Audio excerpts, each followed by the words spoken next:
All right, so back in January, I decided that I wanted to start making videos. I already had some gear from my hobbies in photography and music, and saw video as this way to combine a ton of my different interests, whether it be anime or acting or gaming. I originally had this One Piece theory analysis that I wanted to share in video form, but as I started working on that, I realized my experience in filmmaking was pretty limited. I had acted in some short films and took a screenwriting class back in college, and had worked as a PA on some music videos since moving to LA, but I hadn't really done any of this since, 2019, and this was the first time I was starting from scratch, and I had no idea what to do first or really how to do anything. But I figured, hey, you can teach yourself anything on the internet. So I went to YouTube and looked up how to make YouTube videos. This led me to a video with that exact title, How to Make YouTube Videos. Plan, Shoot, Edit, Post, Grow by Matthew and Cena. And this video was exactly what I was looking for. Matthew covered the whole process in just 9 minutes. And even after the last 8 months of watching so many of these YouTube videos, I still consider his the most helpful. But because it was just 9 minutes, there were still a lot of deep dives I had to do to fully understand all the steps that Matthew covered. Luckily, there are a lot of videos about those topics, like a lot of videos, like too many videos. And I found myself getting pretty overwhelmed. Each video would lead me to 2 or 3 more topics that I had to watch, more videos on to fully understand, fully grasp everything in that list. Felt like the more I learned, the more I didn't know. And what I really wanted at this point was a guide, a checklist that came with, the subjects that I would need to know and maybe the resources that would help me learn them, just to get my first video, just to help me go from 0 to 1. But that guide did not exist and instead became the new idea for my first video, the video you're watching now. All right, so when thinking about how to present all this, I started by simplifying the video making process into only 3 stages: ideation and planning, shooting and media collection, and editing and publishing. Within each of these stages, I then built a checklist of all the subtopics you'll need to fully understand that stage and move on to the next. I'm gonna go through those 3 stages and the subtopics, sharing some context on their importance and then the best videos or other resources that helped me get a full understanding. At the end of each stage, I'll share how it went for me making this video so you can have some advice from another first timer. I'll have all the links to the best resources and videos I talk about in the description below, along with an actual checklist that you can download. All right, so stage 1, ideation and planning. In this stage, we're gonna cover everything you need to do before even picking up a camera. All right, so ideation starts with figuring out the purpose for your video. This is important because it's not only gonna help keep your audience engaged, but it'll keep you on track while you make it. To learn this, we're actually gonna go to that first video I spoke about, How to Make YouTube Videos, Plan, Shoot, Edit, Post, Grow by Matthew and Cena. This is where he starts, and in the video, you'll see all the questions he asked himself to figure that purpose out, like, who is this video for, and what question am I answering? Heads up now, since Matthew's video was my blueprint for learning, we're gonna be going back to it several more times. Anyways, once you have that purpose, I really recommend pausing and thinking about the broad strokes you're going to be making in order to get that point across. And to do this, I recommend learning a little bit about storytelling. So one of the goats of video storytelling, Casey Neistat, often talks about how all good stories have a 3 to 4 part structure: a beginning, a middle, and end, or more specifically, a setup, rising action, climax, and resolution. All right, this is kind of obvious. Nearly every form of media since Shakespeare has had this structure, but that's why I think it's important. Using the structure is going to make your content feel a little bit more familiar. It's going to be a lot easier to follow and a lot more engaging. The best resource for really understanding this actually doesn't come from Casey, but rather this video, a Casey Neistat Storytelling Masterclass by Tom's Odyssey. All right, so in this video, Tom breaks down Casey's storytelling techniques and filmmaking style. Tom does an incredible job of not just telling you about Casey's style, but actually showing you Casey's style with, Casey's examples, but also mimicking Casey's style for his own video. I'll also include a link to Casey's filmmaking class, which does touch on this a bit and some of the other topics that I'll cover today. All right, so that brings us into the planning half of stage 1.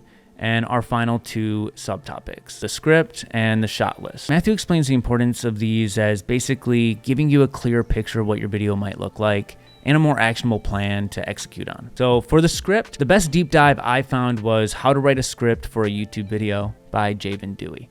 The reason I chose this one is because it gets away from the idea of a script needing like a formula, like a hook and calls to action, and focuses way more on just how he structures the script, talking a lot about storytelling in a similar way as Casey and Tom. He also discusses, writing a word-for-word script versus a looser outline and bullet points, and gives you some advice on how to make sure you're writing in a way that you're comfortable speaking. All right, fun fact about scripts and how they can help you plan. Johnny Harris shared in his journalism masterclass that at Vox, they considered about 160 words in a script to equal about 1 minute in a video. So kind of cool. I'll link that video.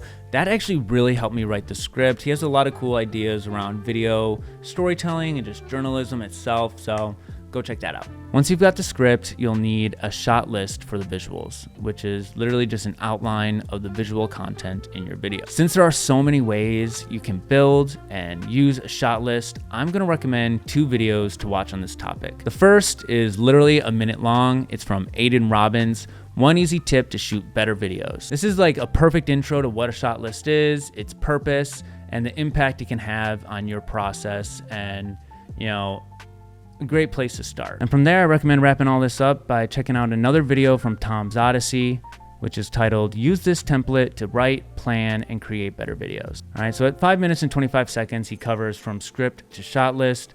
And this was definitely the most helpful for me. This is kind of what I adopted in a way when I was making my shot list. So go check that out. The whole video is a great recap on everything in ideation and planning and gives you a great example of how to organize all this, which we'll talk about now. All right, so my take on ideation and planning, I've kind of broken it down into just like 5 tips. All right, tip number 1, idea does not equal purpose. All right, so don't get the two confused. An idea is a lot more open-ended. It's way too loose and kind of easy to get lost in, get away from the main point. Whereas a purpose is going to give your idea, a path to follow. It's going to kind of keep you in line. So my idea was to create a guide about making your first video as my first video, and share advice from a first timer. All right, which was cool. A little meta, but it was cool. But the purpose was a little more clear. It was to make it a lot easier for someone else to navigate the learning process their first time around. That purpose helped me hone in on what was most valuable to the viewer, to my video, and avoid a lot of the fluff.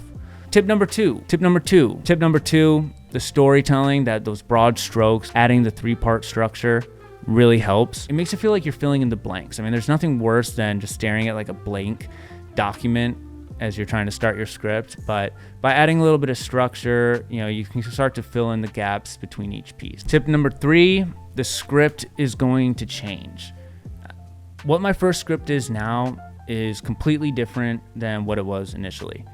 My advice on managing this and managing the time it creates to get to a script you love is, write it once, just word vomit, and then edit it same day or maybe even the next day. You can get a little bit of a fresher look, and then try to shoot it. Try to say it out loud, speak it, and you'll start to notice what's weird, what doesn't work, what you don't like. You'll watch it, you'll be like, oh, I don't like that, I don't like this. And maybe you edit again, maybe you try shooting it again. It's your first video. I shot my first video 2 or 3 times. This is actually a whole reshoot that I'm doing right now, but your script's gonna change. Don't get stuck editing it until you actually start shooting it, because that's really gonna show you the version that you're looking for. Tip number 4 is that, shot lists are really hard, but absolutely worth it. How I first did my shot list was I copied my script into a new document, and then I just started putting in parentheses what I'd want on the screen after each sentence. But I ended up putting it into the table. I ended up following the way that Tom did in that last video I showed you guys, and I really recommend it. Which brings me to tip number 5, which is get organized. Find a way to organize this all that works for you. I personally really love Notion. I have this template where I can use my video projects, and I have all of them listed. Notion's really just gotten my life back on track. This is not sponsored in any way. Matthew uses Notion, then Tom used Notion, Aiden Robinson uses Notion, so go check out Notion as well. All right, and that brings us to stage 2, shooting and media collection. All right, so quick overview. This section is definitely a bit bigger than the last. Okay, so the first 4 subtopics are gear, video settings, lighting, and audio. Once we have down the basics, we're going to talk a little bit more about what you'll actually be shooting. So we'll cover different shot types, A-roll and B-roll. And the last 3 subtopics have to do with media collection, everything visual that you can't shoot yourself. So screen recordings, clips, and stock footage. All right, so starting with gear, I'm going to keep this pretty short, but I think Casey Neistat summed it up best around 2 minutes into that masterclass I linked earlier. But he talks about this documentary film called Tarnation, which, won a ton of awards at a ton of different festivals, but, it cost less than $300 to make. And I think they edited it together on iMovie. Now, ultimately, gear doesn't really matter, and it should never be something that is holding you back. Now, that being said, I do love buying stuff and have found that a lot of the stuff I bought made my life a lot easier, made the process a lot easier. So if you're like me and you enjoy researching and buying cool stuff for your hobbies, a great place to start is Johnny Harris's website, where he has this gear guide laying out beginner, intermediate, and expert levels of video making gadgets and products. And he does so in a perfect way that'll help you kind of see, hey, what do I need? Assuming you have a DSLR, there are 4 settings you'll need to understand to record good video in terms of motion, light or exposure, or just general clarity. Those are frame rate, shutter speed, aperture, and ISO. All right, frame rate is how many frames are captured in a second. This is important because it's going to affect motion and how people view your video. All right, so know that 24 FPS is the closest to how our eyes work and what we see in movies. Also know that 60 to 120 FPS is going to be slow motion and help you get a lot smoother videos in slow-mo when you're editing in post. Shutter speed is a measurement of how long the digital sensor is exposed to light, how long it's open, and will help you control brightness. However, you need to know that shutter speed should always be 2 times the frame rate. So if you're shooting in 24, your shutter speed should be 50. If you're shooting in 60, your shutter speed should be 120. Math. All right, aperture, or how much light is being let into the lens. How wide is the shutter opening? This is gonna affect brightness, but it's also gonna affect the depth of field, or basically, how blurry the background is. And last but not least is ISO. ISO controls the sensor's sensitivity to light, which will help make sure your shot is evenly lit. But as it increases the light in your shot, it'll make your photo, your video more grainy. This should always be the last thing that you adjust as sort of a last ditch effort to get more light in your shot. Whew. All right, but that's just an intro. To really understand it, go check out the video called Master Your Camera in 20 Minutes by Tomorrow's Filmmakers. All right, so moving on to lighting. Improve your lighting is by far the most common tip you'll find watching videos about mistakes or how to improve your video quality. Good lighting can make your video way easier to edit in post. It can make it a lot more clear. You can keep that ISO down, and it can make your video a little bit more interesting and pleasant to look at. So the best resource for learning how to get great lighting in your videos comes from Ben Johnson, and that is lighting for YouTube videos. Make your videos stand out. Man, how many times am I gonna say video today? Lots. In this video, he covers 4 lighting sources that you need to think about: the key, fill, rim, and practicals. All right, so the first 2 are critical. The key light lights your subject, and the fill light lights up any shadows that the key light doesn't cover or causes. The next 2 are more to make your shot more interesting. The rim light is a light off camera, higher up and angled down, that lights up the head and shoulders. This is gonna separate the subject from the background, which adds a lot of depth to your photo.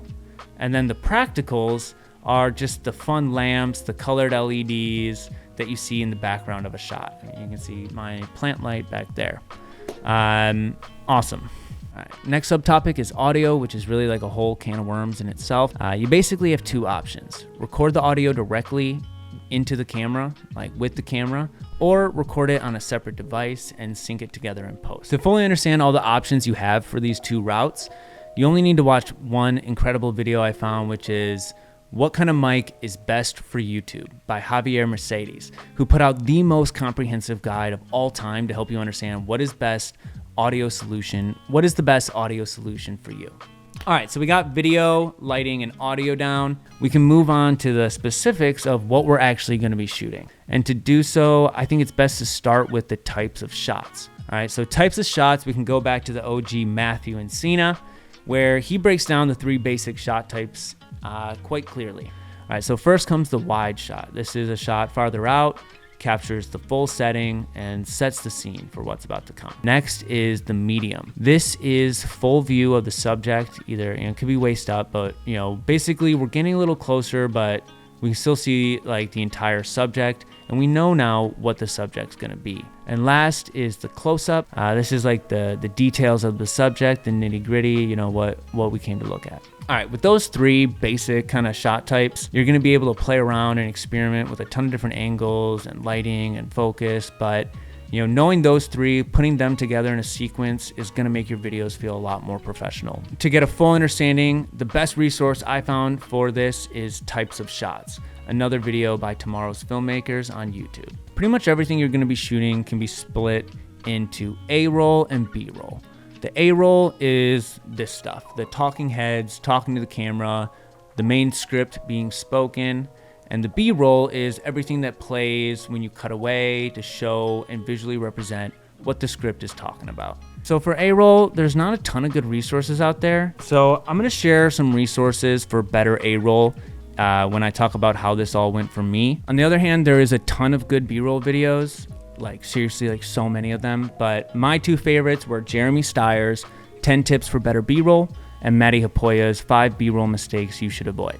All right, last but not least, media collection. So this is all the non-camera stuff for videos like screen recordings, clips, and stock footage from duty-free sites. So quick summary, screen recordings. I recommend using OBS, a broadcasting software.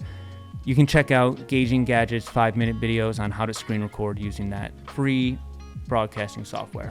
Getting clips from other videos. For this,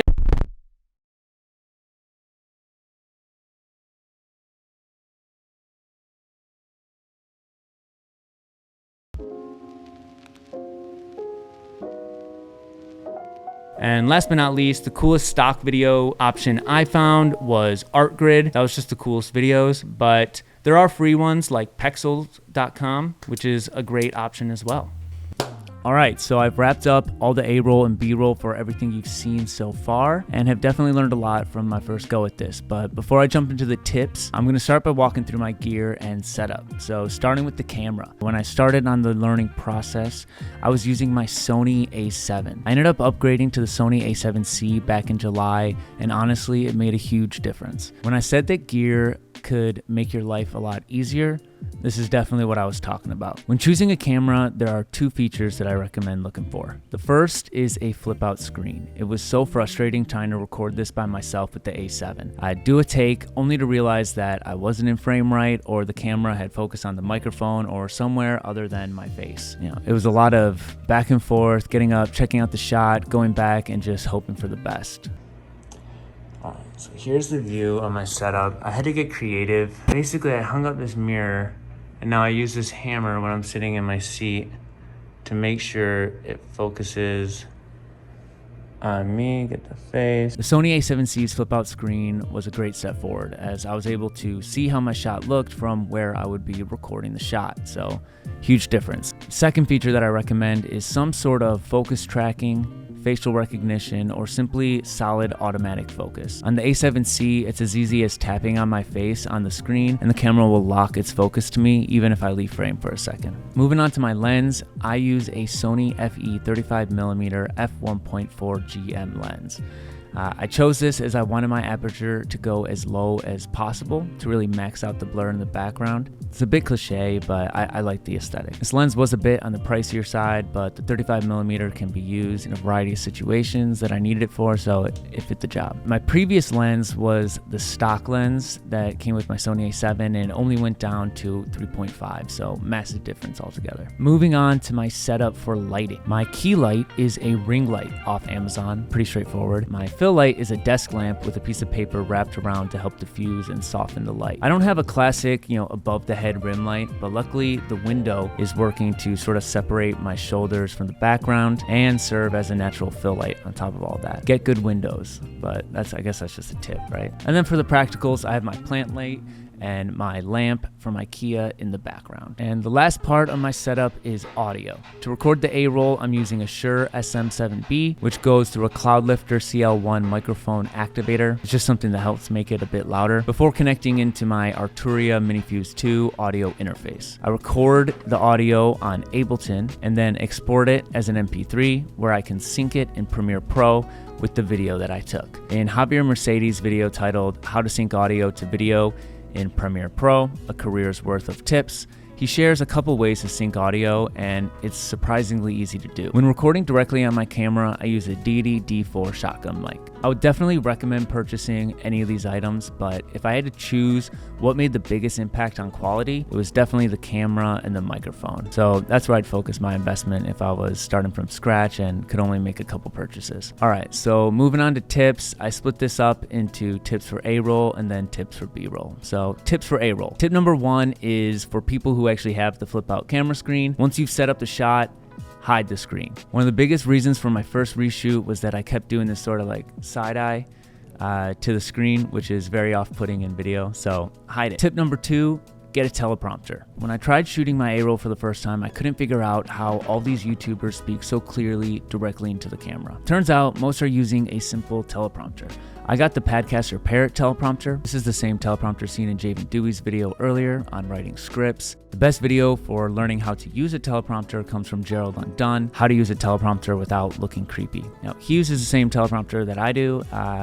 Most YouTubers seem to use this one, so definitely go check it out. Tip number 3, break your script into different sections and then record those sections piece by piece. Since you're going to be cutting the video together in the edit, it's okay to work through your script slowly, repeating sections until you feel good about the take. The only thing you really need to focus on is getting full sentences out. The only thing you need to focus on is recording full sentences clearly. It gets a lot choppier when you have to make jump cuts or just cuts in the middle of a sentence. All right, this is easier said than done. After recording, I noticed a ton of speaking habits that I had that I'd never recognized before. Things like saying, you know, before or after a sentence where somebody else might just pause or say, It gets hard, so you'll learn a lot watching yourself for the first time. Tip number 4, record your A-roll before moving into the B-roll. This doesn't mean that you should wait until you've recorded the A-roll to make a shot list, but once I had heard what my script sounded like out loud and saw the changes, I realized there was a lot more opportunities for B-roll than I had initially planned. But that kind of leads us into B-roll, so let's move on to tips for B-roll. All right, so tip number 1 is sort of a continuation of that last tip from A-roll, which is use your shot list, then make a new one. I made my first version of my shot list right after writing the script, but like I said, after recording A-roll, the script had changed and I realized that there was more that I needed, more footage to collect to make sure that my viewers weren't just looking at me talk for way too long. So I ended up making an entirely new shot list to get the remainder of the B-roll. Shot lists are huge. Having a checklist makes it way easier to get through what seems like a massive task at first. Tip number 2, get different angles of the same shot. It's very likely that you're going to talk about the same things in your video a couple times, and by getting different angles, it's going to help you from just reusing the same B-roll and having your video feel like a weekly released anime. All right, tip number 3, steal from your favorites. Before you shoot your B-roll, go watch your favorite creators, the ones that you're most inspired by, and look at what shots, angles they're using, and see how you can use it for your own B-roll. Before you call me a hack, there's an entire book on this concept called Steal Like an Artist by Justin Cleon, a book that I highly recommend for any aspiring creator. In the book, there's this quote from Francis Ford Coppola, the director of The Godfather, that sums up the concept perfectly. That is, we want you to take from us. We want you at first to steal from us because you can't steal. You will take what we give you and you will put it in your own voice, and that's how you will find your own voice. And that's how you begin. And then one day, someone will steal from you. This will help you get better at a much faster rate, and trust me, trying to do it freestyle can result in some rather disappointing shots upon review. All right, and the last tip I want to share with you guys is subscribe to my channel so you can see part 2, how I learned to edit videos, which will be coming out soon. All right, I've always wanted to say that. That was fun. No, but actually the last thing I want to do is, one, thank all the creators who have helped me.